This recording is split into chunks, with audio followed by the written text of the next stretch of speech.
राज्यव्यापी पालन होइछि मकर उत्सव।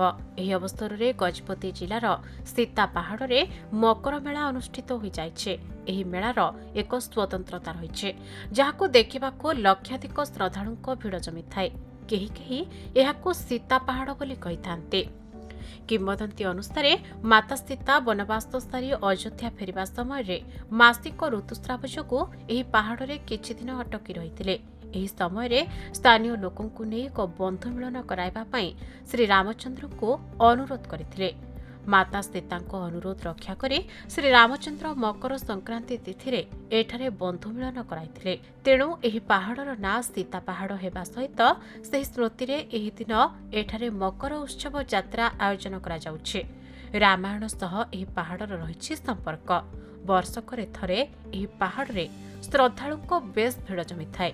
गजपति जिला गोसाणी ब्लॉक रे रहिछि सीता पहाड़। एही पहाड़ उपरे वर्ष तमाम कौनसी गहଳି चहଳି नथिबा बेले मकर संक्रांति समय रे लक्षाधिक श्रद्धालुंको भिड़ जमिथाए।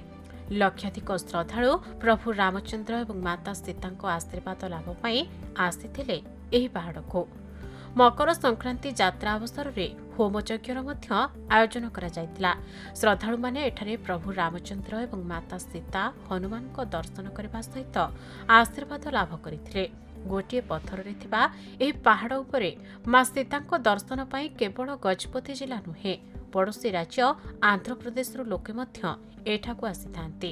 एही अवसर में जनगहली को दृष्टि रखी पुलिस पक्षरु व्यापक सुरक्षा व्यवस्था ग्रहण करा जायतिबा देखिबाकू मिलिथिला। ओडिशार 14 तारिख संक्रांति, आज 15 तारिख तेलुगु मानक संक्रांति एवं 16 17 2 दिन एठारे यात्रा अनुष्ठित हब। 4 दिन धरी यज्ञ, घृतयज्ञ, नामयज्ञ, अर्णयज्ञ अनवरत चली। तेणु ये पवित्र स्थान आंध्र ओडिशा बॉर्डर रे ए स्थान थिबारु ओडिशा और आंध्र लोक एटा को मित्र रूप से बंधन होगापी आसती। ये बड़ परंपरा ये जुग जुग परंपरा। जो मैंने मित्र बंधन करती से पूरा आयु आरोग्य धन जन गोपलक्ष्मी प्राप्ति हुए। तेणु ये प्रवाद अच्छी। भगवान रामचंद्र लक्ष्मण माँ सीता ये थे। सीतांकर ये ऋतुस्राव होगा कारण सीतांकर मंदिर अलग है। हनुमान ये सीतांक पूजा करने को आसबार हनुमान मंदिर अलग है। रामकर लक्ष्मणकर मंदिर नहीं। बर्तमान राम रामकर मंदिर निर्माण चलती। भविष्य राम का मंदिर हम। ये सारा भारत वर्ष रे एक पवित्र स्थान। एणु पवित्र स्थान रूप से सारा भारत वर्ष रे सीता पर्वत भली सारा भारत वर्ष कौन पवित्र स्थान नहीं। तेणु ये स्थान ओडिशा आंध्र एक तीर्थ स्थान रूपे परिणत हम। ये जो पहाड़ को सीता पहाड़ नाम रे चर्चित, या रामायण बेल्ट रे भी लिखित अच्छी। इटे सीता माँ मूर्ति आंटू चिन्ह अच्छी। इटारे हजार हजार वर्ष है ये यात्रा चले। ये यात्रार महत्व होची चाषी मानकर जिते धान कटा सरे से माने इठारे एकत्रित हुवंती एवं तांकर पुओ झियो मानकर बाहागर प्रस्ताव भी हुए एवं एठारे मकर भी बसा जाए। आउ पुराण जमान आगरे आमे शुणी आसचु जे इठे गृह गोटे गुंफा अच्छी। से गुंफा रे सीता माँकर सुना हार इजाक रखा जाए। सुना अलंकार रखा जाए।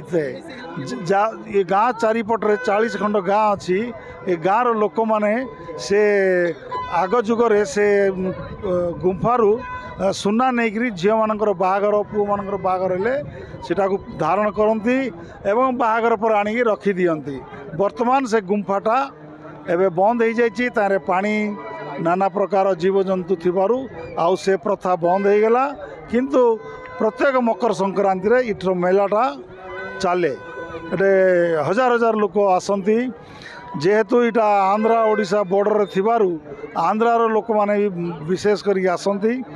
इठे एठारे सीता माँ को दर्शन करती, हनुमान को दर्शन करती, गणेशंकर मंदिर अच्छी, राम मंदिर बनवा उपरे आउ ईश्वर मंदिर अच्छी।